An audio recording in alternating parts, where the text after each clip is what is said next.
যদি বলি আপনার প্রতি মাসে বাংলাদেশি টাকায় 6 ডিজিট প্লাস ইনকাম থাকে, অবশ্যই। সেটা কি 3 লাখ টাকা বলবো আমি, নাকি 2.5 লাখ টাকা বলবো, নাকি 3.5 লাখ টাকা বলবো? আমি হচ্ছে যদি Right now. এভারেজ ধরি, রাইট নাও এভারেজ ধরলে অবশ্যই 3 প্লাস। 3 প্লাস, জি। আলহামদুলিল্লাহ। সো আপনি নিজেকে প্রুভ করেছেন, ব্যাপারে কোনো সন্দেহ নাই। আসসালামু আলাইকুম প্রিয় দর্শক এবং শ্রোতা, আল্লাহর সর্বাবস্থায় আপনাদের মঙ্গল করুক সেই শুভকামনা সবসময়ের মতো। প্রমোশনাল ভিডিও, বাট শেখার মতো নিশ্চয়ই কিছু না কিছু আছে। যদি আপনি পুরো ভিডিওটা দেখেন আপনার উপকার হবে, ব্যাপারে কোনো সন্দেহ নাই। নাম এবং পরিচয়টা একটু দেবেন প্রথমে প্লিজ। আসসালামু আলাইকুম, আমি শাহাদাত হোসাইন। পরিচয় হচ্ছে আমি কুমিল্লা আমার বাড়ি, জেলা আর শাহেদাপুর গ্রাম, মক্রপুর ইউনিয়ন, নাঙ্গলকোট থানা পড়েছে আর কি। বর্তমানে আমি ওখানে আছি। ওখান থেকে আপনি 10 মিনিট স্কুলের হয়ে কাজ করেন? জি। Very interesting. 10 মিনিট স্কুলে এত মানে আমি জানি না, মানে ওদের কলেবরটা অনেক বাড়ছে, পুরোটা শুনি আমি আসলে। হ্যাঁ, বয়স যখন 10 কি 12 বছর 11 বছর এরকম, তখন আমার আম্মু মারা যায় আর কি। সো আম্মু মারা যাওয়ার পরে দেন হচ্ছে আব্বু, আমরা দুই ভাই মূলত, আমি এবং আমার বড় ভাই। আব্বু চট্টগ্রাম নিয়ে চলে যায়। আব্বু মূলত চট্টগ্রাম জব করতো, ছোট একটা জব করতো, ওখানে নিয়ে যায়। কিসের জব? জব বলতে একটা সিকিউরিটি গার্ডের জব করতো। বাবা সিকিউরিটি গার্ড ছিল। রাইট। নিয়ে যাওয়ার পরে হচ্ছে আমাদের দুই ভাইকে মাদ্রাসায় ভর্তি করায় দেয়। আমাকে হচ্ছে হেফজখানে ভর্তি করে এবং ভাইকে হচ্ছে আলিয়া মাদ্রাসায় ভর্তি করে। আপনি কমপ্লিট করেছেন? জি জি। আপনি হাফেজ? জি জি, আলহামদুলিল্লাহ আমি হাফেজ। মাশাআল্লাহ মাশাআল্লাহ। প্র্যাকটিস আছে এখন? জি অবশ্যই। মাশাআল্লাহ মাশাআল্লাহ। আমি রিসেন্টলি তারাবি পড়িয়েছি। আমরা প্রয়োজন হলে একটু শুনবো লাস্টে গিয়ে। নিয়ে যাওয়ার পরে আমাদেরকে একটা এতিমখানাতে অ্যাডমিশন নিয়ে দেয়। আমাকে হচ্ছে হেফজখানাতে আর ভাইকে আলিয়া মাদ্রাসায়, একই মাদ্রাসায় অ্যাডমিশন নিয়ে দেয়। ওখানে যে অ্যাডমিশন ফি ছিল বা হচ্ছে যে মান্থলি যে এটা ছিল, উনি একটু বেশি চায়। তো আব্বু অনেক ইয়ে করে, অনুনয় বিনয় করে, হ্যাঁ রিকোয়েস্ট করে। সো আব্বু মানে অনেক ইয়ে করে বুঝাতে চায় যে এতিম ছেলে, ইয়ে করে নেন। সো হুজুর বলে যে আপনি যে এতিম না, ওর মা নাই বাপ আছে, সো এতিম হবে না। মা জানে কত বছর বয়সে মারা গেল আপনার? 10 বছর হবে। নরমাল ডেথ ছিল নাকি কোনো ঘটনা না, ছিল? কোনো প্রবলেম ছিল, নরমালি হুট করে মারা যান। জি জি। তার মানে আপনারা দুই ভাই তখন, জি, জি। কোনো বোন ছিল না? জি না। ওকে, তারপর? সো তারপর হচ্ছে আব্বু ওখানে ভর্তি করাই দেয় আমাদেরকে। ভর্তি করানোর পরে যেটা হতো আর কি, আমি তো সব ঠিকঠাক চলছিল, আম্মুর ইয়েতে ছিলাম, বাড়িতে ছিলাম, সব একদম খোলামেলা ইয়েতে ছিলাম। হঠাৎ করে হচ্ছে একটা বন্দিখানা, হেফজখানা যেহেতু একটু ইয়ে থাকে আর কি, বন্দিখানার মতো। জি, রাত 3টা বাজে উঠিয়ে দেওয়া হতো পড়ার জন্য। আমি উঠতে চাইতাম না। তারপরে তখন হুজুরেরা তখন খুব ভয়ঙ্কর, কথাবার্তা বললে খুব ভয় পাইতাম। আমি সারাক্ষণ কান্না করতাম। তো আমি এবং ভাই যেহেতু একই মাদ্রাসাতে ছিল, তো ভাইয়া আর আমি একসাথে নামাজ পড়তে আসতাম। ওদের একটা আলাদা সেশন, আমাদের আলাদা। তো ভাইয়া যখন নামাজ পড়তে আসতো তখনই শুধু ওনার সাথে আমার দেখা হতো। তো ভাইয়া ওদের হচ্ছে মসজিদের 2 পাশ ছিল। মসজিদের এক পাশে আমরা হেফজখানা যারা ছিল তারা, আরেক পাশে হচ্ছে যারা আলিয়া মাদ্রাসায় ছিল তারা নামাজ পড়তো। তো ওখানে একটা ইয়ে ছিল হচ্ছে আপনার, এই পাশের লোকজন ওই পাশে যেতে পারবে না, মানে আমরা হেফজখানার ছেলেরা আলিয়াতে যেতে পারবো না, আলিয়ার ছেলেরা হেফজতে আসতে পারবে। এটা হচ্ছে ওই যে অনেক সময় দুষ্টামি করতো, কারা দুষ্টামি করে সেটা জানা। ও আচ্ছা আচ্ছা, ওকে। তো আমি কি করতাম, যেহেতু ছোট ছিলাম, আমি দৌড়ে আমার ভাইয়ের কাছে চলে যেতাম। ও বড় ছিল আপনার? জি, আমার বড়। তো আমি নামাজের সময় হলে দৌড়ে চলে যেতাম। তো একদিন হুজুর নিষেধ করছে যে তুমি যাও না, ওখানে যাবে না। ভর্তি হওয়ার কয়েকদিন পরে, এরপর হুজুর 2-3 বার নিষেধ করার পরে আমাকে বড় হুজুরের কাছে নিয়ে যায় যে এই ছেলেটা এরকম এরকম চলে যাচ্ছে না আমাদের সময়। তো উনি আমাকে খুব মারে, ওখানে অনেক মারছিল। মারার পরে আমি তো পুরো, যেহেতু আমার আম্মু কখনো মারে নাই বা আব্বু মারে নাই, এরপর হচ্ছে আমি ওখান থেকে ভয়টা আর বেশি কাজ করতো আর কি। আস্তে আস্তে ওখানে পরিবেশটার সাথে মানায় নেওয়া। জি জি। তো তারপর হচ্ছে ওখানে হেফজ একদম মোটামুটি শেষের দিকে 25 পারার মতো ওখানে কমপ্লিট করে 3 বছরের মতো ওখানে লাগে। শেষের দিকে যেটা হয়, আব্বুর অবস্থা আরো খারাপ, যে চাকরি চলে যায় আব্বুর। চলে যাওয়ার পরে আব্বু মাদ্রাসায় বেতন দিতে পারে না, এরকম একটা। জি জি, আমার হচ্ছে বেতনটা দিতে পারতেছে না, এরকম প্রায় হচ্ছে 3 মাস কি 4 মাসের বেতন আটকে যায়।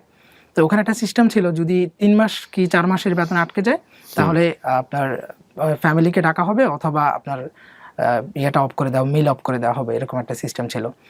তো হুজুর আমাকে কয়েকবার বললো যে তোমার আব্বুকে ডাকাও। আব্বুকে তখন ফোন দিতাম, সিটিসের একটা ফোন ছিল, ফোন দিলাম, আব্বু বললো যে আমি দেখতেছি কি করা যায়।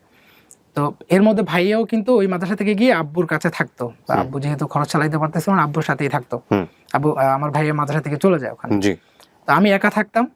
তো দেন হচ্ছে আমাকে একবেলা মেইল অফ করে দেয়। আপনার হচ্ছে আমার যে ইয়েটা ছিল, মিলটা ছিল, আমার খাবারটা ছিল, ওই খাবারটা অফ করে দেয় দুপুরবেলা। টাকার অভাবে? টাকা যখন দিতে পারি না তখন অফ করে দেয়। তো তখন আপনি হাফেজ হয়ে গেছেন? না, হন না, তখন 25 পারা কমপ্লিট হয়েছে। জি।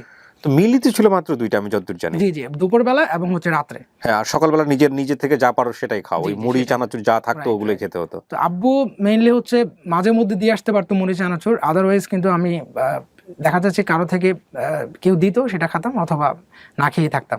অলওয়েজ আমি সকালবেলায় কখনোই কোনো ছেলের সাথে আপনার নাস্তা করেছি বাইরে গিয়ে, বা দেখা যাচ্ছে বাইরে থেকে নাস্তা এনে খেয়েছি। কোন মাদ্রাসা ছিল আপনার? মাদ্রাসার নাম কি? আমি হচ্ছে প্রথম যতটুকু পড়েছি 25 পারা পর্যন্ত, ওটা ছিল হচ্ছে এতিমখানা, যেটা নাম এতিমখানাতে পড়েছেন ছিল। ওকে।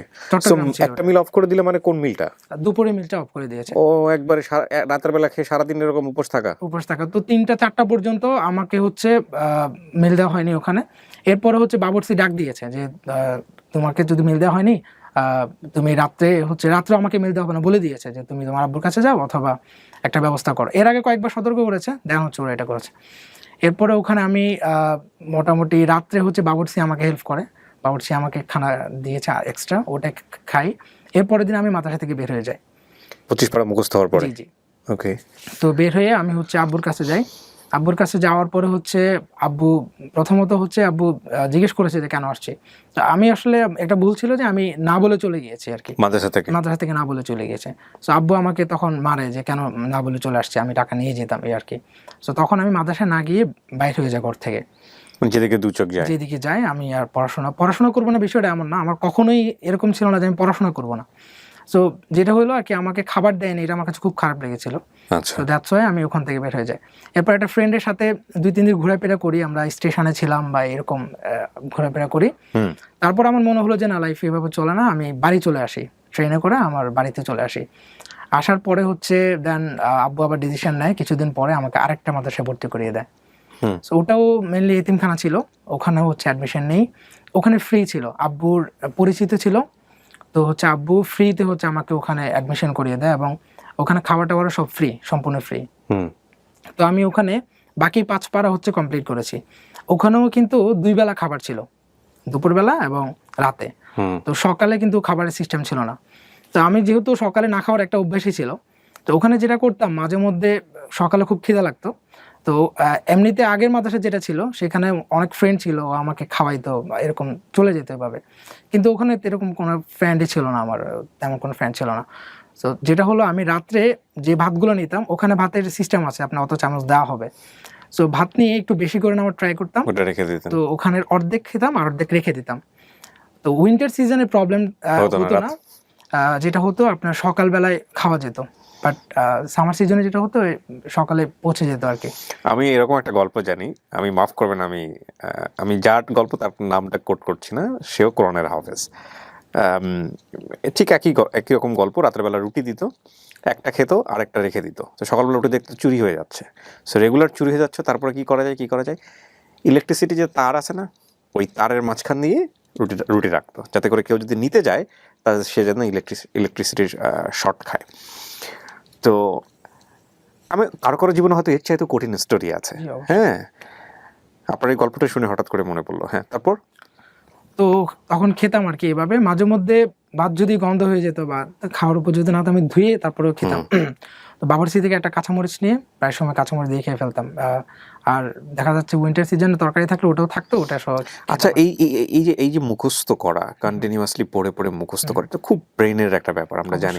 তার মধ্যে পেটের এই ক্ষুধা, মন বসতো, হতো? আমার আসলে অভ্যাস হয়ে গিয়েছে, আমার ফ্যামিলি থেকে যেহেতু ওরকম সাপোর্ট পাইনি, সো আস্তে আস্তে অভ্যাস হয়ে মানায় না আমার ব্যাপারটা। ব্রেনকে সিগন্যাল দাও, আমার তো আসলে এর চেয়ে বেশি সামর্থ্য নাই। জি, অলওয়েজ আমি এরকমই, মানে সবসময় মনে হতো যে না, ঠিক আছে, আমার লাইফ এরকমই, মানে আমার পাশে অন্য কেউ ভালো কিছু খাচ্ছে, আমাকেও যে খেতে হবে, ওরকম কখনো ফিল হয়নি। তো এভাবে বড় ভাই তো তখন কোথায়? বড় ভাইকে আলিয়া মাদ্রাসাতে? না, বড় ভাই হচ্ছে তখন বাড়িতে চলে আসে উনি। আচ্ছা। উনি হচ্ছে তখন দাখিল পরীক্ষা কমপ্লিট করে আব্বুর কাছে কিছুদিন ছিল, তারপরে বাড়িতে চলে আসে। আচ্ছা। সো এরপর হচ্ছে আমি ওখানে 5 পারা বাকি যেটা ছিল সেটাও কমপ্লিট করে সম্পূর্ণ কোরআন হাফেজ হয়ে যায়। সেটা 2014 সালের দিকে হচ্ছে সম্পূর্ণ কোরআন হাফেজ শেষ করি এবং পাগড়ি নিয়ে ওখান থেকে। তো আমার হ্যাফজ সেকশনে হচ্ছে আমাকে ফ্রি করা হয়েছিল, কিন্তু ওখানে আরেকটা কিতাবখানা আছে, তো ওই কিতাবখানাতে কিন্তু ফ্রি সিস্টেম নাই, ওখানে আপনাকে পে করতে হবে পার মান্থ। তো যেটা হলো আর কি, আমি হুজুরকে অনেক রিকোয়েস্ট করলাম, হুজুর বলল যে সর্বনিম্ন যেটা সেটা তোমাকে আমি করে দিতে পারি, কিন্তু ফ্রি তোমাকে করা যাবে না। তো তখন আসলে কিভাবে পে করব এই জিনিসগুলো নিয়েছিলাম। তো তারপর হচ্ছে ওখানে ভর্তি হয়ে আমি কি দেখা যাবে কি করা যায়, আল্লাহ যাই করে। এরপর হচ্ছে ওখানে ভর্তি হয়, আমি নিজেই ভর্তি হই। আমার ছোট হুজুর যিনি ছিল উনি আমার ভর্তি ফি দিয়েছিল, উনি অ্যাডমিশন নিয়ে দিয়েছিল। ভর্তি হওয়ার পরে উনি হচ্ছে আমাকে বই যা কিছু আনুষঙ্গিক ছিল সব কিছু কিনে দিয়েছে। 1 মাস কি 2 মাস পরে দেখছে আমি পার মান্থ যে টাকাটা সেই বিলটা দিচ্ছে না। এরপরে আমি একটা হুজুরের কাছে গেলাম, গিয়ে বললাম যে আমার এই সমস্যা, আমি দিতে পারতেছি না। হুজুর বলে যে না, এইভাবে তো হয় না। কিতাবখানা বিষয়টা কি, আপনার তখন বয়স 14? জি জি। আমরা তো জানি যে জেনারেল লাইনে ক্লাস থাকে বা গ্রেড থাকে। আমি যেখানে ছিলাম এটা হচ্ছে আপনার ইয়ে ছিল আর কি, কওমি মাদ্রাসা। ও, কওমি মাদ্রাসাতে, সো হাফেজ হওয়ার পরে কিতাবখানাতে পড়া যায়। কিতাবখানাতে ওখানে আচ্ছা, পড়া যায়। So okay. কওমি মাদ্রাসাতেই মূলত ছিলাম। হুম, তো তারপরে হচ্ছে হুজুর আমাকে একটা টিউশনি দেয়। 600 টাকা মাদ্রাসায় দিতাম, 100 টাকা আমার থাকতো। এরপরে হঠাৎ করে যেটা হয়, আমাদের মাদ্রাসার পাশে একটা অ্যাক্সিডেন্ট হয়। অ্যাক্সিডেন্ট বলতে একটা ছেলে মার্ডার হয় আর কি। মাদ্রাসার পাশে একটা মাঠের পাশে হচ্ছে মার্ডার হয় রমজান মাসে। হুম, ওই মার্ডার ব্যাপার বা সবকিছু মিলে হুজুররা নিষেধ করে যে আর কোনো ছেলে বাইরে যেতে পারবে না। ও, তখন টিউশনি বন্ধ হয়ে গেল। সবকিছু বন্ধ। ওহো। এখন আমি কিন্তু এতদিন দিয়ে আসছিলাম টাকা, যদি একদম প্রথম থেকে না দিতাম তাহলে একটা ব্যাপার ছিল। আর আমার ওই মাদ্রাসাতে যিনি হচ্ছে টাকা উঠাতো বা হচ্ছে দপ্তরি বা এই টাইপের যিনি ছিল, উনি খুব কড়া ছিল আর কি, কড়া ভাষায় কথা বলতো এবং টাকার ব্যাপারে উনি খুব স্ট্রেট ছিল। তো তখন হচ্ছে উনি সাফ না করে যে না এভাবে হবে না, টাকা তোমাকে দিতে হবে। হুম, তো আমার আর কোনো পথ না দেখে আমি চিন্তা করলাম যে না, এখানে আর থাকা যাবে না। আমি বাড়িতে চলে আসি তখন। বাড়িতে চলে আসি, আসার পরে ওখানে আমি হচ্ছে আলিয়া মাদ্রাসায় ভর্তি হই আর কি, নর্মাল জেনারেল লাইন যেটা সেটা। কোন ক্লাসে? আমি হচ্ছে ক্লাস 7-এ ভর্তি হই প্রথমে। ওকে। ক্লাস 7-এ ভর্তি হই। আমার রুল প্রথমে 50+ ছিল, 51 মতো ছিল আর কি স্টুডেন্ট ওখানে। তো ভর্তি হওয়ার পরে প্রথমে আমি হচ্ছে যখন চিটাগং ছিলাম, আমি একটা জিনিস মিস করেছি, সেটা অ্যাড করতে চাই। তো ওখানে আমার এই অবস্থাটা জানার পরে এক লোক জেনেছে বলতে তার বাসায় আমি খতম পড়তে যাই। খতম পড়ার পরে আমি তাকে বলি যে উনি আমাকে প্রথমে জিজ্ঞেস করে তোমার কে কে আছে। সো আমি ওনার বলি যে এই আমার প্রবলেম বা আমার বাবা আছে, এইভাবে আমি ইয়ে করে। সো উনি বলে যে তোমার দায়িত্ব বলতে আমি তোমাকে প্রত্যেক মাসে 200 টাকা করে দিব।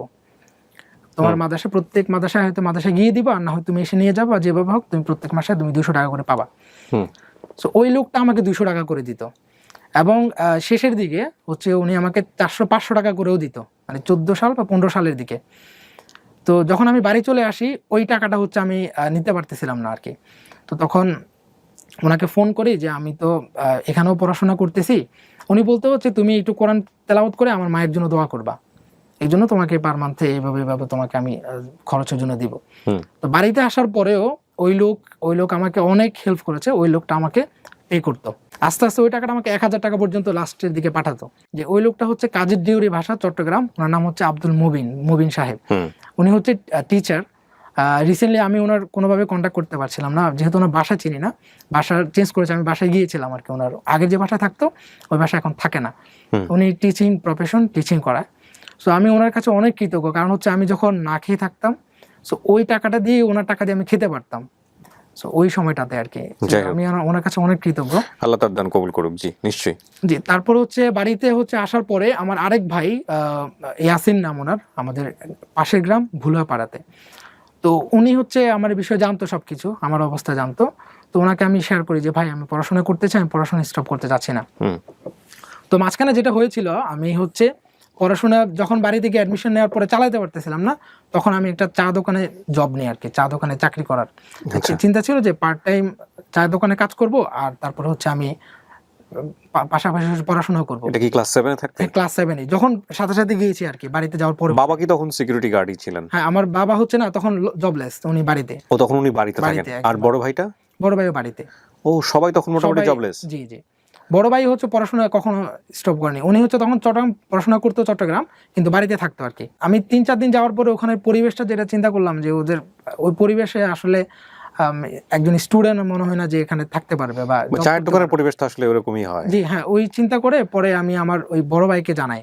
বড় ভাই বলতে হচ্ছে আমার পাশের গ্রামের এক লোক ছিল, নাম হচ্ছে আপনার ইয়াসিন। তো ওই লোককে জানানোর পরে উনি যে কাজটা করে আমাকে 2টা হেল্প করে। ওই 2টা হেল্পই আসলে আমার লাইফের মনে করে আমি চেঞ্জ। প্রথম হেল্পটা ছিল উনি আমাকে একটা টিউশন ঠিক করে দেয়, আর আরেকটা হচ্ছে আমাকে লজিং ঠিক করে দেয়। মানে এক বাসায় থাকবো, ওনার ওখানে বাচ্চা ছিল 5টা, ওদেরকে পড়াবো এবং ওরা বিনিময়ে হচ্ছে খাওয়াবে এবং থাকার ব্যবস্থা করবে। অ্যান্ড ওখান থেকে পড়াশোনা করতাম আর কি। আচ্ছা।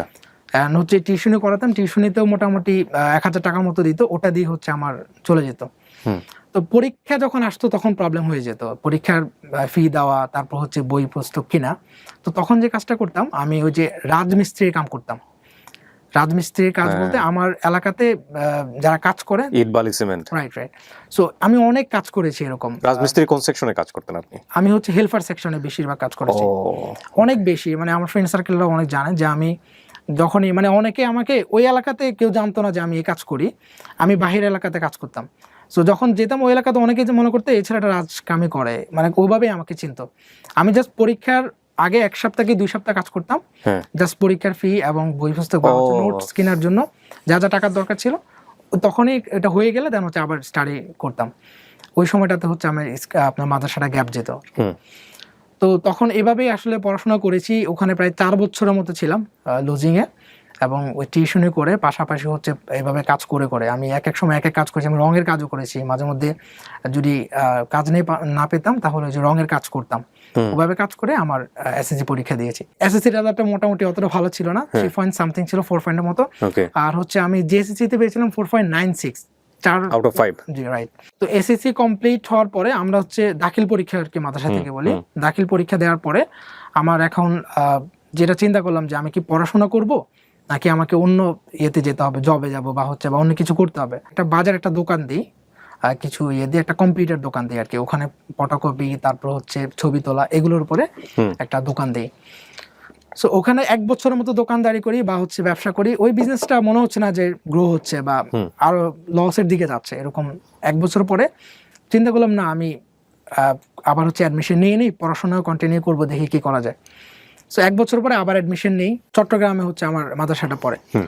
তো ওখানে আসার পরে আমি চিন্তা করলাম হচ্ছে একটা জব করব, পাশাপাশি হচ্ছে স্টাডি করব। তো আমার একটা ফ্রেন্ডের মাধ্যমে, আমার তেমন কোনো জব পাওয়ার তো ইয়ে নাই, যেহেতু মাত্র দাখিল পরীক্ষা নিই।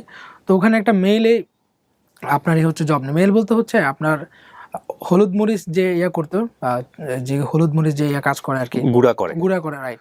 সো ওখানে হচ্ছে মূলত ইয়ে নেই। ওখানের কাজ হচ্ছে ওদের সিস্টেমে হচ্ছে আমি বিকালে যেতে হবে, রাতে 8টা-9টা পর্যন্ত কাজ করবো, বাকি সময়টাতে আমি পড়াশোনা করতে পারবো। কাজ কি আপনার ওই জিনিসটা ছিল, হলুদ মরিচ গুঁড়া করা? জি জি, ওই লোকটা, মালিকটা ছিল আমাদের বাড়ির আশেপাশে। যে কত টাকা পেতেন আপনি কাজ করে? তো ওই টাকা বলতে ওখানে প্রথমে আগে জবটা নেই আর কি, 7,000 টাকা দিব বললো, থাকা খাওয়া আমার, বাকিটা হচ্ছে আমাকে ইয়ে করতে হবে। ওরা জাস্ট কাজ করতে হবে 8টা থেকে আপনার 4টা থেকে 8টা পর্যন্ত বা 9টা পর্যন্ত, এই সময়টাতে। তো আমি প্রথম দিন যখন কাজ করতে যাই, ওরা ওদিন যে মরিচটা বলে আর কি, একদম ঝাল যে মরিচটা থাকে, বোম্বে মরিচ বা এটা একটা মরিচ বলে, ওই মরিচটা নিয়ে আসে। ওই দিন হচ্ছে প্রথমে এটা ইয়ে করবে, গুঁড়া করবে। সো ওদের তো অভ্যাস আছে যারা কাজ করে 2-1 জন, আর আমাকে হচ্ছে একদম সামনের দিকে দেয় আর কি, যেখান থেকে বের করতে হবে ওখানেই আমাকে দেয়।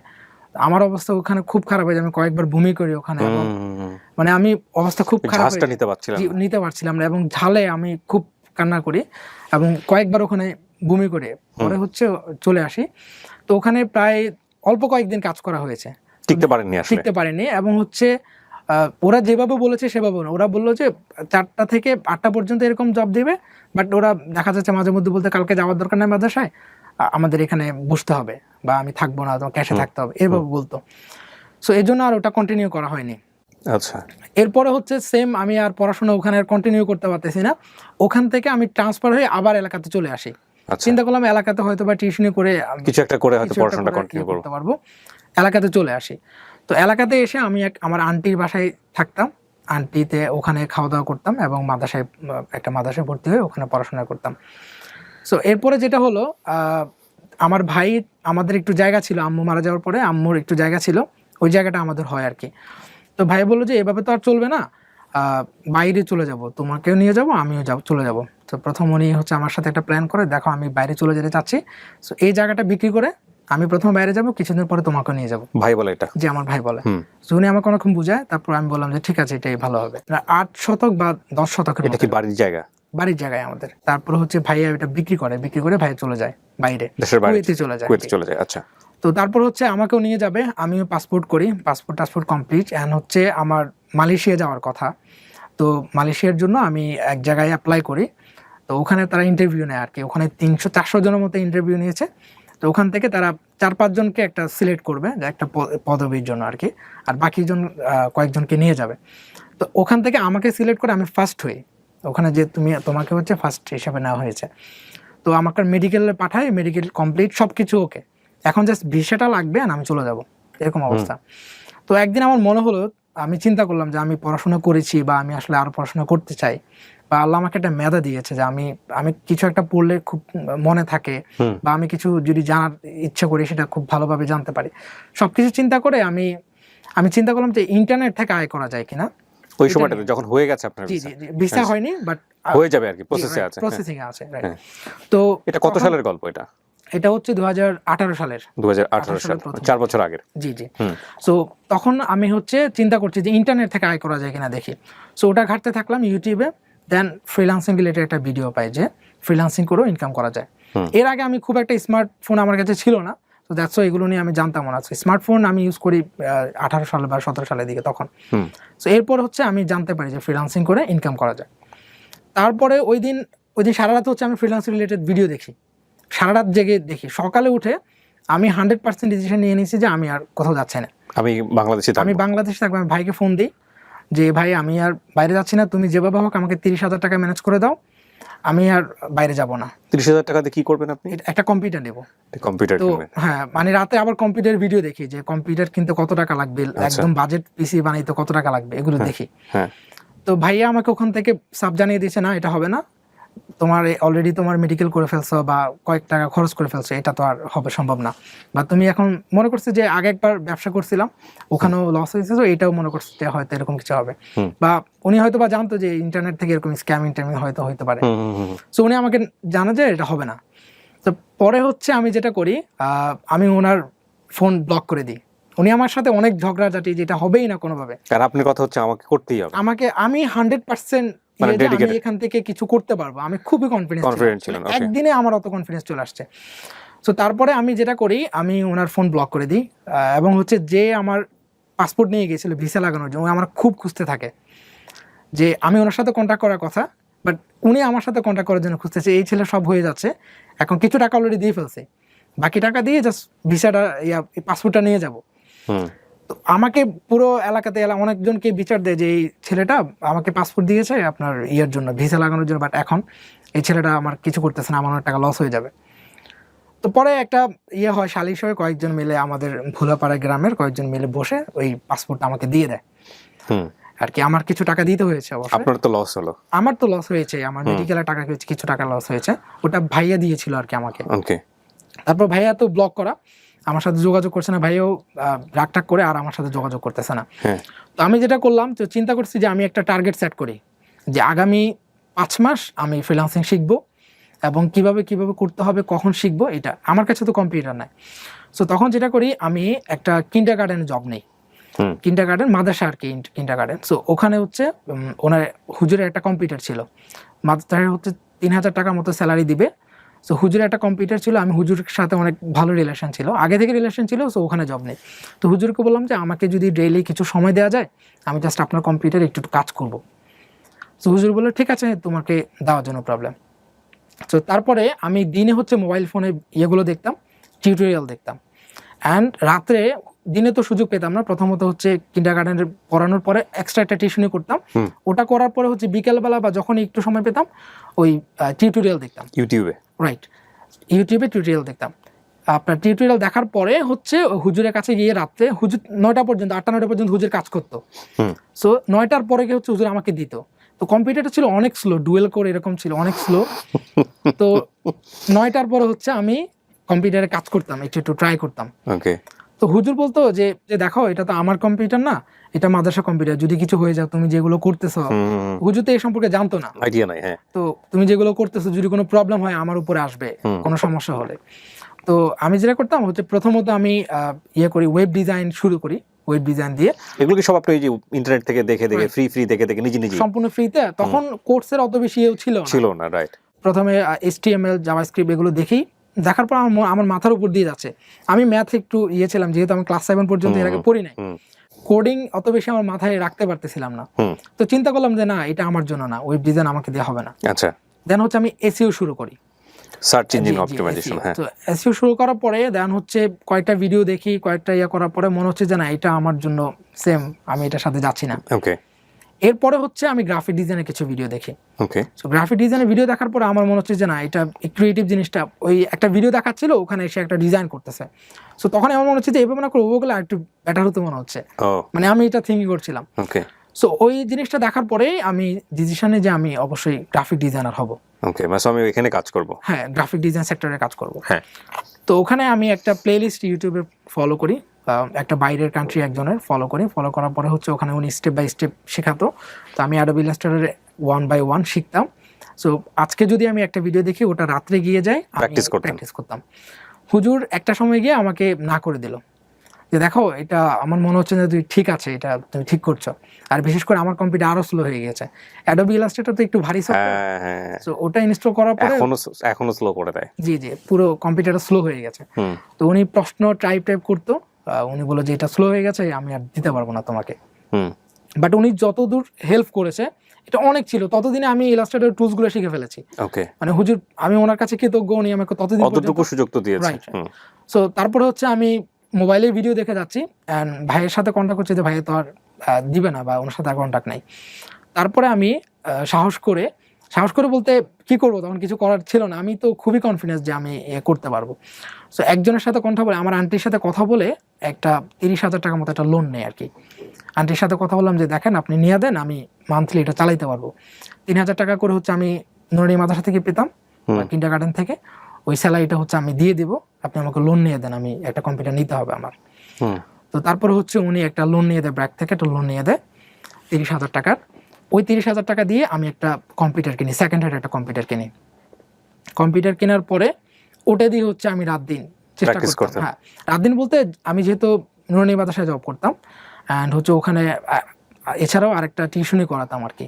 তো টিউশনি প্লাস নুরানি মাদ্রাসা, এটা শেষ করার পর যতটুকু সময় পেতাম ওই ইয়েতেই সময় দিতাম। সো প্রথম 1-2 মাসের মধ্যেই ভালোভাবে দেখতেছি আমার ভালো ডিজাইন হচ্ছে। সো ডিজাইনগুলো যখন আমি আপলোড দিতে শুরু করলাম, আমার বিহান্স নামে একটা পোর্টফোলিও সাইট আছে। এটাও কি আপনি ওই ইউটিউব দেখে? সবকিছু এখনো পর্যন্ত যা আছে সবকিছু ইউটিউব দেখে আমি শিখছি।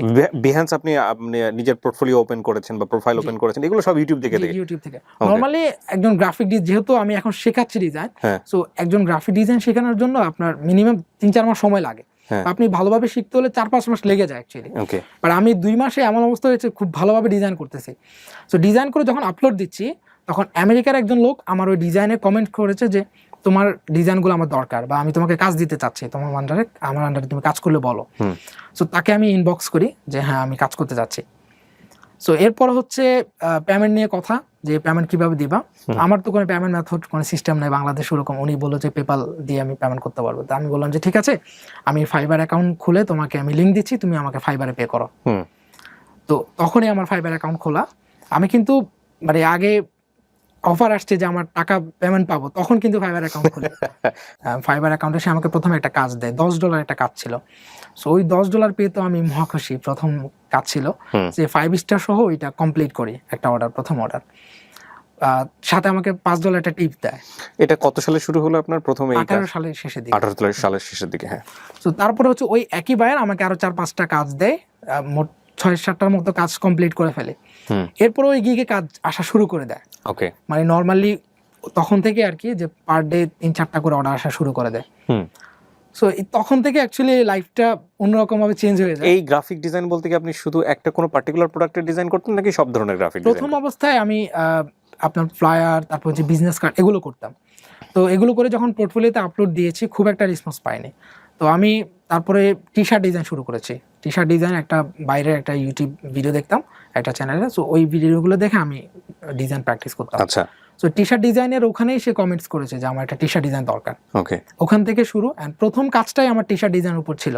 ওকে, এন্ড স্টিল এখনো পর্যন্ত আমি টি শার্ট ডিজাইনের উপর কাজ। সো আপনি ওই যে ডিসিশনটা নিয়ে ফেললেন সেদিন, আপনি দেশের বাইরে চলে গেলেন না, ওই ডিসিশনটা নেওয়ার পর এখন 4 বছর হয়ে গেছে। জি জি। আমি প্রথম প্রশ্নটা করতে চাই যে এটা কি ভালো ডিসিশন ছিল না খারাপ ডিসিশন ছিল? অ্যাবসলিউটলি ভালো ডিসিশন ছিল। বাই দ্য ওয়ে, আপনারা যারা দেশের বাইরে চলে যাচ্ছেন, যারা রেমিটেন্স যোদ্ধা, তাদেরকে দেশে থেকে কিছু করার জন্য এই ভিডিওটা না। হয়তো উনি মনে করেছেন এখানে আমি ভালো করবো, সে কারণে উনি গেছেন। কেউ হয়তো মনে করবেন দেশের বাইরে গিয়ে ভালো করবেন, তারা দেশের বাইরে যান। এটা ওনার ভালোর জায়গা থেকে আমি যেহেতু আমি সাকসেস হয়েছি, বা আচ্ছা, সাকসেসের জায়গাটায় আমি একটু আসতে চাই। একটা হচ্ছে যে এই ফিভার বলেন বা বিহ্যান্স বলেন, যেখানে আপনাদের ক্লায়েন্টরা আসে আপনাদেরকে কাজ দেয়, আপনি কি শুধু এই মাধ্যমেই কাজ করেছেন নাকি এনাদের সাথে সম্পর্ক হয়ে ব্যক্তিগতভাবেও এনাদের সঙ্গে যোগাযোগ রক্ষা করে কাজ করেছেন? মানে যত ইনকাম করবেন আপনি তত তো ওখানে দেখা যায় আলটিমেটলি কত ডলার আপনি ইনকাম করেছেন। এটা কি এখনের কথা বলছেন না প্রথম থেকে? সব ইন টোটাল। আচ্ছা, ইন টোটাল আমি প্রথম শুরু করেছি এইভাবে বাহিরে, মানে মার্কেট প্লেসের বাইরে যেখানে কাজ জমা রাখে আর কি অ্যাকচুয়ালি, ওখান থেকে আমার প্রথম কাজটা আসে। সো ওটাকে আমি যেহেতু ওখানে পেমেন্ট নেওয়ার অপশন নাই, তখন মার্কেট প্লেসে নিয়ে যাই। সো ওই ক্লায়েন্টের সাথে তখন মার্কেট প্লেসে কাজ হয়, এবং মার্কেট প্লেসে কাজ কমপ্লিট হওয়ার পরে দেন হচ্ছে এখন যেহেতু আমার আদার্স আছে, এখনো মাঝে মধ্যে বাহিরেও কাজ করি। এবং মার্কেট প্লেসের বাইরে এসেও কাজ করার সুযোগ আছে কিনা? আছে কি? এখন কাজ আছে অবশ্যই। এখন আমি এজেন্সির সাথে কাজ করছি, আমার 2টা এজেন্সির সাথে ফুল টাইম কাজ হচ্ছে। এটা কি দেশের বাইরে না ভিতরে? দেশের বাইরে। দেশের বাইরের এজেন্সি। সো আপনি এজেন্সিগুলোতে কাজ দেন? জি জি। তো এটা কি আপনার এখন পর্যন্ত ব্যক্তিগত পর্যায়ে আছে নাকি আপনি নিজেও কোনো ছোটখাটো প্রতিষ্ঠান করেছেন, হ্যান্ডস তৈরি করেছেন? প্রতিষ্ঠান তো অবশ্যই আছে। আপনার প্রতিষ্ঠান আছে? আমার নিজের প্রতিষ্ঠান আছে। কবে দিলেন এটা আপনি? আমি হচ্ছে 2020 সালের দিকে হচ্ছে প্রথম একটা প্রতিষ্ঠান শুরু করি আর কি। প্রতিষ্ঠান বলতে আমার ওখানে কাজও দিতাম, আমার একটা টিম নিয়ে, এবং পাশাপাশি হচ্ছে আমি ওখানে একটা ইউটিউব চ্যানেলে ভিডিও দিতাম এবং শেখাতাম আর কি, স্টুডেন্টদেরকে শেখানো শুরু করি। তো আমি চিন্তা করলাম যে যেটা আমি পারি সেটা সবাইকে শেখানো উচিত। সো ওই জিনিসটা মাথায় আসার পরে আমি আপনি ফ্রি শেখাতেন ওই সময়টা? ফ্রি, একদম টোটালি ফ্রিতে। ওকে। সো আপনার ইনকাম বা আপনার এই 4 বছরে আপনার কি পরিমাণ রেভিনিউ জেনারেট হয়েছে এই কাজ করে? আমার হচ্ছে, যদি আমি শুধু আমার পার্সোনাল যে নিজেরটাই বলবেন আপনি দয়া করে। আমার উইদাউট টিম আমার এখনো পর্যন্ত 40,000 প্লাস। আমার 2টা ফাইবার অ্যাকাউন্ট আছে। 2টা বলতে আমার একটা অ্যাকাউন্ট লিগ্যালি খোলা যায়, আর একটা অ্যাকাউন্ট হচ্ছে আমার ভাইয়ের আইডি দিয়ে, মানে আমার ভাইয়ের সম্পূর্ণ ডিটেইলস। একটা অ্যাকাউন্টে আমার $22,000 কমপ্লিট, আর একটা অ্যাকাউন্টে আমার $18,000 কমপ্লিট। ওকে, কমপ্লিট। এটা তো ওই যেটা আপনি মার্কেট প্লেস থেকে নিয়েছেন, এর বাইরেও তো একটা মার্কেট প্লেস, শুধু অনলি একটা ফাইবার। আচ্ছা, এছাড়াও আমার 2টা এজেন্সির সাথে কাজ হচ্ছে প্রতিনিয়ত। আমি মার্কেট প্লেসে যা ইনকাম করেছি তার চেয়ে বেশি ইনকাম করেছি আমি এজেন্সিতে, শুধু এজেন্সিতে। এক্স্যাক্টলি, সেটাই আমি বারবার জোর দিচ্ছিলাম। তাহলে আপনার এই 4 বছরে আপনার মান্থলি যদি আমি গড় করি, এখন মাসিক ইনকাম কত আর কি, প্লাস মাইনাস? আমি হচ্ছে এক্সাক্ট কোনো একটা বলবো না, আমি জাস্ট লাস্ট 6 মান্থের যদি একটা অ্যামাউন্ট বলি, আমি লাস্ট 7 মান্থের একটা ক্যালকুলেশন করেছিলাম একটু আগে, দেখছিলাম যে লাস্ট 7 মান্থে আমার কত আর্নিং হয়েছে। শুধুমাত্র ফাইবারের একটা অ্যাকাউন্ট থেকে আমার লাস্ট 6 মান্থে $17,000 ইনকাম হয়েছে। Last 6 month I have prove and everything. Last 6 মান্থে আমার 7 মান্থের, সরি আমি 7 মান্থের একটা ডিটেইলস দেখে এসেছি, $17,000 প্লাস ইনকাম হয়েছে। তার মানে $2,000 প্লাস। এটা শুধু একটা অ্যাকাউন্ট এবং শুধু ফাইবার অনলি, আদার্স কোনো কিছুই না। আমার টিম ছাড়া আমার একটা অ্যাকাউন্ট আছে যেখানে শুধু টিম কাজ করে। ওকে, শুধু অনলি টিমকে কাজ দিয়ে দিই, ওরা কাজ করে। ওকে, সো আপনার এখন যদি আমি টিম বা অন্যান্য যে মাধ্যমগুলোতে আপনি কাজ করছেন সবকিছু মিলিয়ে আপনি লাস্ট মান্থে কত ড্র করেছেন, আপনি এটা যদি আমাদেরকে একটু বলেন। উইথড্র করেছি কত? লাস্ট মান্থে আপনার ইনকাম ছিল কত ইন টোটাল? লাস্ট মান্থ হচ্ছে আমি অগস্ট মাসে আমি 10 মিনিট স্কুলের সাথে প্রচুর কাজ করেছি। 10 মিনিট স্কুলের স্টোরিটাতে আমি একটু পরে আসতেছি, তার আগে আপনার জায়গা, যেহেতু ওই সময় একটা গ্যাপ করেছি, তো ওই লাস্ট মাসে ছিল হচ্ছে আমার 3,000 কত ডলার, 3,000 সামথিং। এর আগের মাসে ছিল 4,000, মানে জুলাইতে ছিল 4,000। আমি জাস্ট জানতে চাচ্ছি যে গড়টা কত, যদি ধরেন আমি যদি বলি আপনার প্রতি মাসে বাংলাদেশি টাকায় 6 ডিজিট প্লাস ইনকাম থাকে, সেটা কি 3 লাখ টাকা বলবো আমি, নাকি 2.5 লাখ টাকা বলবো, নাকি 3.5 লাখ টাকা বলবো? আমি হচ্ছে যদি এভারেজ ধরি, রাইট নাও এভারেজ ধরলে অবশ্যই 3 প্লাস। জি, আলহামদুলিল্লাহ। সো আপনি নিজেকে প্রুভ করেছেন, ব্যাপারে কোনো সন্দেহ নাই। 10 মিনিটসের সাথে আপনার ট্যাগ হওয়ার স্টোরিটা কি? আচ্ছা, এটা একটা স্টোরির মাধ্যমে। প্রথমত হচ্ছে 10 মিনিট স্কুল অবশ্যই অনেক বড় একটা প্ল্যাটফর্ম, নিঃসন্দেহে। তো প্রথমত আমি একটা ইন্টারেস্টিং কাহিনী আছে এখানে আমি শেয়ার করতে চাই। আমি 1 বছর আগে আমার আরেকটা ইমেল দিয়ে, আমার তখন একটা ইমেল ছিল আর কি, আমার পার্সোনাল একটা ইমেল ছিল। সো ওই ইমেল দিয়ে আমি 10 মিনিট স্কুলকে একটা ইমেল করি। তো আমার মনে হলো যে আমি যেভাবে শেখাচ্ছি এটা খুব মানুষের কাছে রিচ হচ্ছে না। 10 মিনিট স্কুলের সাথে কাজ করার জন্য তাদেরকে একটা ইমেল, আপনি নিজে থেকেই একটা ইমেল করেছিলেন 1 বছর আগে। ওকে, বিউটিফুল। ইমেলটা ছিল এমন যে আমি শাহাদাত হোসাইন, আমি এভাবে কাজ করি, আমার সিভিটা অ্যাড করে আমি বিভিন্ন প্ল্যাটফর্মে কাজ করছি টি শার্ট ডিজাইন নিয়ে। আমি আপনাদের প্ল্যাটফর্মে কাজ করতে চাচ্ছি, বা এখানে একটা টি শার্টের ডিজাইন লঞ্চ করতে চাচ্ছি। তাদের কোনো রেসপন্স পাইনি, এবং তাদের পেজও নক করেছে, কোনো রেসপন্স পাইনি। ওকে, তো 1 বছর পরে, ইন্টারেস্টিংলি 1 বছর 3 দিন পরে ডিরেক্ট আমি হচ্ছে গত বছর আগস্ট মাসের 31 তারিখ, আমার মেলটা এখনো আছে, তাদেরকে মেল করি। ঠিক 1 বছর 3 দিন পরে, আপনার এই বছরে হচ্ছে জুলাই মাসের 3 তারিখ আমাকে একটা কল করা হয় 10 মিনিট স্কুল থেকে। ওকে, কল করে প্রথম বলো যে 10 মিনিট স্কুল থেকে কল করা হয়েছে। আমি তো প্রথমে সারপ্রাইজ, অবশ্যই সারপ্রাইজ। বললো যে, আমি মনে করছি হয়তো প্রমোশনাল কিছুর জন্য কল করা হয়েছে। তো বললো যে আমরা টি শার্ট ডিজাইন নিয়ে কাজ করতে চাচ্ছি, তো অনেকজনের সাথে কথা বলছি, বাট আমরা আপনাকে বেশি ইয়ে করছি যে আপনার সাথে হয়তো বা কাজটা করতে চাচ্ছি। ওকে, এটা শোনার পরে তো মানে আমি চুপ ছিলাম অনেকক্ষণ, হ্যাঁ, যে আমি যেটার জন্য 1 বছর আগে অ্যাপ্লাই করেছিলাম, ওরা কিন্তু ওই থ্রোতে আবার আমাকে ইয়ে করে নাই, মানে পরে যেটা জানতে পারলাম আর কি, যারা ওরা এই কাজ জিনিসটা- দেখেছে আপনার। আমার কাজ দেখেই মূলত, বা আমার যে টিউটোরিয়াল গুলো ও সেগুলো দেখে আমাকে ওরা পিক করেছে। ওকে, সো তার মানে ওরা মেইল এখনো চেক করে? এখন এখন ওই মেল থেকে আমার সাথে কোনো কন্টাক্ট করেনি ওরা। ওকে, ভেরি ইন্টারেস্টিং।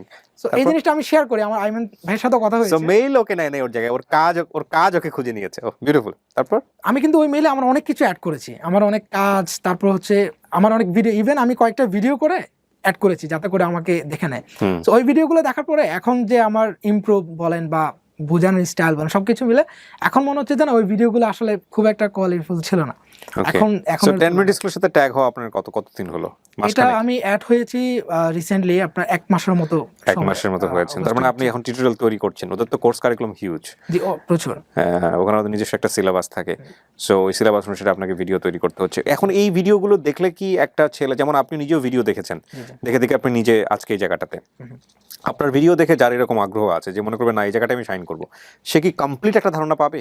জি ভাই, একটা বিষয় বলতে চাচ্ছি কি, বাংলাদেশে যে ফ্রিল্যান্সিং করে এখন ইনকাম করা যায় এটা সবাই জানে, মানে ইভেন সবাই জানে, কিন্তু আপনি যেহেতু বললেন সে কারণে আপনার সাথে আমার অ্যাড করা। এই যে আপনি একটা লার্জ ভলিউম ইনকাম করছেন, বা মানুষ চাইলে এই রকম জায়গায় নিজেকে নিয়ে আসতে পারে, বা এর চেয়ে বেশি ইনকামের জায়গায় নিয়ে যেতে পারে, এটা অনেকে বিশ্বাস করতে চায় না, এটা অনেকে হোয়াক্স আমি মনে করে। আজকে মানে এখানে আসার যে রিজন সেটা হচ্ছে আমি অ্যাকচুয়ালি মানুষকে বোঝাতে যে কিভাবে অ্যাকচুয়ালি ইনকামটা করবে, প্রপার যে গাইডলাইনটা। আমার একটা ইচ্ছা ছিল যে আমি এখানে আসার পর একটা গাইডলাইন দিব, জাস্ট 5 মিনিটের একটা গাইডলাইন দিব। ওই গাইডলাইনে যদি কেউ সামনের দিকে যায়, আমি শিওর যে 100% সে সাকসেস হবে, ওই গাইডলাইনটা সে ফলো বলেন প্লিজ। হ্যাঁ, সো আমার গাইডলাইন হচ্ছে কেউ যদি ফ্রিল্যান্সিং শুরু করতে চায়, সর্বপ্রথম তাকে একটা সময় নিতে হবে, ধৈর্য অবশ্যই থাকতে হবে। আপনার যদি এমন হয় যে আপনি 3 মাস পরীক্ষা করবেন যে ইনকাম করতে পারবেন কিনা, এরপর আপনার অন্য কিছু তারা আছে, ওরকম হলে হবে না। প্রথমত আপনাকে টাইম নিয়ে আসতে হবে। মানুষ করে কি, আপনি 14-15 বছর পড়াশোনা করে যেখানে আপনার 10-15 হাজার টাকার স্যালারিতে জব করা কঠিন হয়ে যাচ্ছে, তো এখানে কিন্তু আপনার 3 লাখ টাকা স্যালারি করার আছে, অপরচুনিটি আছে।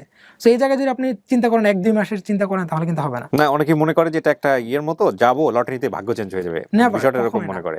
হ্যাঁ, এটা অনেক হার্ড, ডেফিনেটলি হার্ড। বর্তমানে হচ্ছে মনে করে ফ্রিল্যান্সিং অনেক সহজ, এটা অবশ্যই সহজ না, অনেক হার্ড। ইভেন মানুষ যে বলে সরকারি চাকরি একটা সোনার হরিণ, এটাও এরকমই, সাকসেস হওয়াটা সোনার হরিণের মতোই। সো এখানে আসতে হলে আপনাকে ধৈর্য থাকতে হবে। রাইট। সো ধৈর্য ধরার পরে আপনাকে ডিসিশন নিতে হবে যে আপনি কোন ওয়েতে আগাবেন, আপনি কোন জিনিসটা শিখবেন। যেমন অনেক কিছু আছে যে স্কিলগুলোতে আপনি কিছু করতে পারবেন না, ক্লিক করে করে অনেক ইনকাম করা যায়। অনেকে অ্যাড দেয় যে ক্লিক করে করলে এই ইনকাম করা যাবে, অ্যাপস ইনস্টল করলে ইনকাম করা যাবে, এগুলোর কোনো ফিউচার না। এগুলো ইভেন ইনকাম করার পর আপনি উইথড্র করতে পারবেন না। সো তারপরে হচ্ছে আবার কিছু স্কিল আছে যেগুলো যদি আপনি এখন শিখেন, 2 বছর পরে সেগুলোর ভ্যালু থাকবে না। রাইট। যেমন আমি এটাকে ছোট করছি না, একটা স্কিল কথা বলি, যেমন ব্যাকগ্রাউন্ড রিমুভ। মানুষ আগে ব্যাকগ্রাউন্ড রিমুভ করে অনেক টাকা ইনকাম করতো, কিছুদিন পরে সফটওয়্যারই চলে আসবে। এখন কিছুদিন পরে না, এখন কিছু কিছু ওয়েবসাইট আছে সম্পূর্ণ ফ্রিতে, আপনি যত বেশি কমপ্লিকেটেড ছবি দেন না কেন, স্মুথলি উইথিন ফিউ সেকেন্ড, 1 সেকেন্ডের মধ্যে তারা ব্যাকগ্রাউন্ড রিমুভ করে দিচ্ছে আপনাকে। এরকম অনেক ওয়েবসাইট আছে, অ্যাডোবির একটা ফ্রি ওয়েবসাইট আছে। তো যারা আগে ব্যাকগ্রাউন্ড রিমুভ নিয়ে কাজ করেছিল তারা একটা সময় ভালো করেছে, বাট এখন কিন্তু তাদের আস্তে আস্তে কাজগুলো কমে যাবে। সো এরকম অনেক স্কিল আছে, আপনি যদি চিন্তা করেন যে এই স্কিলগুলো এখন শিখেন, তাহলে কিন্তু হবে না। সো এখানে ব্রেনটা খোলা থাকতে হবে যে এটা 10 বছর পরে কি দাঁড়াবে, 5 বছর পরে কি দাঁড়াবে। অ্যাবসলিউটলি। আপনাকে অবশ্যই ওই জিনিসটা সিলেক্ট করতে হবে যে ফ্রিল্যান্সিং আসছেন লং টাইম যেন কাজ করতে পারেন, আপনার যেহেতু এটা যেন একদম লং টাইম কাজ করে এখান থেকে ভালো একটা অ্যামাউন্ট আর্ন করতে পারেন, এই জিনিসটা মাথায় রাখতে হবে। ক্রিয়েটিভ জিনিস যেন শিখে। এখন শেখার জন্য অনেকে ভুল করে ফেলে। আমার সামনে অনেক অ্যাড আসে এখন, প্রচুর কোর্সের অভাব নেই। এখন অনেকে অ্যাড করে কি তার কোনো সাকসেস স্টোরি নেই, সে 1 টাকাও কখনো মার্কেট প্লেস থেকে ইনকাম করে নাই। সে আজকে কিছু ভিডিও দেখে শিখেছে, কালকে থেকে সে শেখানো শুরু করে দিয়েছে, এরকম অনেক আছে। সো এরকম মানুষের কাছে গেলে বা এরকম কিছু শিখে কোনো লাভ হবে না। আপনাকে ভালো প্ল্যাটফর্ম থেকে, ভালো জায়গা থেকে কিন্তু শিখতে হবে। সো 10 মিনিট স্কুল এই জায়গা থেকে কিন্তু খুব ভালো কাজ করছে। 10 মিনিট স্কুল ফ্রিল্যান্সিং রিলেটেড অনেকগুলো কোর্স নিয়ে আসতেছে। বেসিক্যালি ওরা গুড ব্র্যান্ডের ব্যাপারে কোনো সন্দেহ নাই, এবং মূল কথা হচ্ছে যেখানে ওরা অবস্টাকল ফেস করে সেখানে ওরা বেস্ট আউটপুটটা বের করার চেষ্টা করে, এবং সেটা এমন মানুষদেরকে ইনক্লুড করছে যারা মার্কেট প্লেস বলেন বা যারা ব্র্যান্ড ভ্যালু আছে কিনা, বা তারা আসলে মার্কেট প্লেসে কাজ করছে কিনা, সবকিছু এক্সপিরিয়েন্স অনুযায়ী মানুষদেরকে হচ্ছে ওরা নিচ্ছে। সো 10 মিনিট ফ্রিল্যান্সিং এর উপর এখন ফোকাস যে করছে। এখন ফ্রিল্যান্সিং নিয়ে তাদের প্রচুর প্ল্যান যা দেখলাম, এবং Beautiful. ফ্রিল্যান্সিং এর যে কোর্সগুলো আছে বা ফ্রিল্যান্সিং এর যে ইয়েগুলো আছে, যেগুলো শিখলে স্কিলগুলো আছে, সেই স্কিলগুলো প্রচুর আছে এখন 10 মিনিট স্কুলে। সো আপনি বলতে চাচ্ছেন আপনার যে ভিডিওগুলো ওখানে আছে বা আপনি যে ভিডিওগুলো ডেভেলপ করছেন সেগুলো যদি কেউ ভালো করে দেখে বা এই কোর্সটুকু যদি নেয়, তাহলে আলটিমেটলি আপনার গ্রাউন্ডে আপনি যতটুকু মুনশিয়ানা দেখিয়েছেন ততটুকু সে ওখান থেকে জানতে পারবে বা শিখতে পারবে। জি ইনশাল্লাহ, আমি জাস্ট আমার এক্সপিরিয়েন্সটা শেয়ার করেছি 10 মিনিট স্কুলের সাথে জয়েন হওয়ার পরে। ওখানে কিভাবে একটা মানুষ শুরু করার পরে সে কিভাবে অ্যাকচুয়ালি শিখতে হবে, অ্যান্ড ক্লায়েন্টের সাথে কিভাবে কাজ করতে হবে, এবং আমি লাইভ প্রজেক্ট দেখিয়েছি। একটা ক্লায়েন্ট থেকে কাজ নিলাম, সেই কাজটা কমপ্লিট করলাম, সে কিভাবে পেমেন্ট করলো, সে কি টিপ দিল, সবকিছু আমি কমপ্লিট দেখিয়েছি ওখানে। বিউটিফুল। এবং আপনি ওই আপনার গ্রামে বসেই এই ইনকামটা জি করছেন? এখনো পর্যন্ত আমি গ্রামে আছি, আমি গ্রামে থেকে কাজ করছি এখনো পর্যন্ত। আপনার বাবাকে এখন আর নিশ্চয়ই কাজ করতে হয় না। না, না। আপনার ভাই যা প্রায় বছর ইনকাম করে সেটা আপনি প্রায় মাসে ইনকাম করেন, এরকম একটা অবস্থা। ইনশাল্লাহ। তো ফাইনালি ও প্রুভ করেছে নিজেকে। কি করেনি বলেন? ও মরিচের গুঁড়া ভাঙা থেকে শুরু করে রাজমিস্ত্রির কাজ থেকে শুরু করে এবং একবেলা খাবারের জায়গাটা, সেখান থেকে অনিশ্চয়তা থেকে শুরু করে আজকে সে কোথায় এসে দাঁড়িয়েছে। তো আমি যে জায়গাটা বিক্রি করেছিলাম, মানে আমাদের যে জায়গাটা বিক্রি করেছিলাম দেশের বাইরে যাওয়ার জন্য। দেশের বাইরে যাওয়ার জন্য 50,000 টাকা করে তখন বিক্রি করে দিয়েছি। হুম। তো ওই জায়গা থেকেও এখন 10 টাইমস ভালো প্লেস বলতে পারেন। কিনেছেন ওখানে এখন জায়গা কিনেছি প্রায় আমরা 50,000 টাকা শতক 50,000 টাকা শত তখন বিক্রি করে দিয়েছিলেন 8 শতক। তো ওর চেয়ে 10 গুণ ভালো জায়গা আপনি কিনেছেন। জি ভালো কিনেছি। এখন এটা আমাদের গ্রামে আর কি বলতে পারেন হচ্ছে অত বড় জায়গা এখনো কেউ নেয়নি, এরকম করে আমরা জায়গা নিয়েছি শুধু বাড়ি করার জন্য। ও বিউটিফুল বিউটিফুল। তো ইনশাআল্লাহ খুব শীঘ্রই বাড়ি করা হবে, জাস্ট জায়গাটা এখনো কমপ্লিট করেছি না। অনেক শুভকামনা থাকবে। আমরা সবচেয়ে বড় কথা হচ্ছে একজন কোরআনের হাফেজকে আজকে ইন্টারভিউ করেছি, এবং যিনি, আপনি তো বোধহয় ইন্টারমিডিয়েট পড়া হলো কি না কমপ্লিট হয়নি? ওটা আমি এখনো পড়াশোনা করছি মাদ্রাসাতে পড়ছেন, কিন্তু আপনি ইন্টারমিডিয়েট কমপ্লিট করা হয়নি আপনার। It's a beautiful story, it's a beautiful story. ও ইন্টার কমপ্লিট করেনি বলবো না, ইন্টার কমপ্লিটও করতে পারেনি, এবং ও কতটা চেষ্টা করেছে ইন্টারটা পাস করার জন্য আপনারা দেখেন। সেই ছেলে আজকে ঘরে বসে 3 লাখ প্লাস টাকা ইনকাম করে প্রতি মাসে, এবং not only that, okay 10 minute স্কুলের ও একজন ট্রেনার। এটা হচ্ছে কত বড় সাকসেস। ও 10 মিনিট স্কুলের ব্র্যান্ডটাকে ক্যারি করে। সো মানে এটা আপনারা আপনাদের জায়গা থেকে বোঝার চেষ্টা করেন যে ও আসলে নিজেকে কোথায় নিয়ে গেছে। সো আমরা এমন একটা পৃথিবীতে বসবাস করি, সেই পৃথিবীতে একাডেমিক কোয়ালিফিকেশন, আমি বারবারই কথাটা বলেছি, বিভিন্ন ভিডিওতে বলেছি, academic qualification is so great weapon কোন একটা জায়গায় এন্ট্রি নেওয়ার জন্য। আপনি একাডেমিকভাবে ভালো রেজাল্ট করলেন, ঠিক আছে, এটা একটা গেট পাস কোন একটা জায়গায় এন্ট্রি করার জন্য, কিন্তু সেটাই সর্বশেষ কথা নয়। বরং এরকম উদাহরণ ভুরি আছে, একাডেমিক কোয়ালিফিকেশন নাই, একাডেমিক এডুকেশন নাই, কিন্তু সে নিজেকে এমনভাবে প্রুভ করেছে যে একাডেমিক্যালি সুপার হাইলি এডুকেটেড একটা মানুষ, সেও সেই জায়গায় যেতে গেলে অনেক সময় লাগবে বা যেতে পারেনি। ও 3 লাখ প্লাস প্রতি মাসে ইনকাম করে, একাডেমিক্যালি অনার্স মাস্টার্স পড়ে ব্রিলিয়ান্ট রেজাল্ট নিয়ে একটা সিইও হয়েছে প্রতিষ্ঠানে, সে কয় টাকা ইনকাম করে আপনি একটু কম্পেয়ার করে দেখেন। এটা আবার সব ফ্রিল্যান্সারের চিত্র সেটাও কিন্তু বলা যাবে না। এটা কিন্তু খুব গুরুত্বপূর্ণ লাইন। ফ্রিল্যান্সিং করলেন মানে হচ্ছে আপনি কালকে সাধুদের জায়গায় চলে যাবেন, বিষয়টা এরকম না। এখানে আসলে সাধুদের জায়গায় যাইতে হলে ইউনিকনেস লাগবে, কারণ ও যেটা দেখে বলেছিল যে এই ভিডিও দেখার পরে ওর যে নিজে থেকে কনফিডেন্টটা ফিল করেছিল যে না, বিদেশ আমার জন্য না, এই জায়গাটা আমার জন্য। এইটা হচ্ছে সবচাইতে ইম্পর্টেন্ট আজকের এই ভিডিওতে। আপনি যদি মনে করেন যে না এই জায়গাটা আপনাকে দিয়ে হবে এবং এটাই আপনার জায়গা, তাহলে আপনি সাধুদকে উতরে যেতে পারবেন। আমি মনে হয় ভুল বলি নাই। রাইট। শেষ করতে চাই, এবং ডেফিনেটলি এই কোর্সটা যারা করতে চান এবং শাহাদতের সাথে কাছ থেকে যারা কিছু শিখতে চান, এবং যারা মনে করেন যে না আমি একটু এক্সপিরিয়েন্স করে দেখতে চাই যেখান থেকে বেটার কোনো আউটপুট বের করা যায় কিনা, 10 মিনিটের এই কোর্সটা আপনাকে অফার করছে। সো এই কোর্সটা করার জন্য খুব সহজ নিয়ম হলো আপনি আমার ভিডিওর উপরে গিয়ে যে লিঙ্কটা দেওয়া আছে ওই লিঙ্কে ক্লিক করবেন, করার পরে আপনি ওখানে গিয়ে ওদের যে সিস্টেম আছে সেই সিস্টেমে আপনি এনরোল হবেন। নিশ্চয়ই একটা ফি ওখানে নির্ধারণ করা আছে, খুব বড় অঙ্কের অর্থ না আমার যেটা মনে হয়। তো আমরা শেষ করি। আপনি যেহেতু কোরআনের হাফেজ, আমাদেরকে একটু শোনাবেন।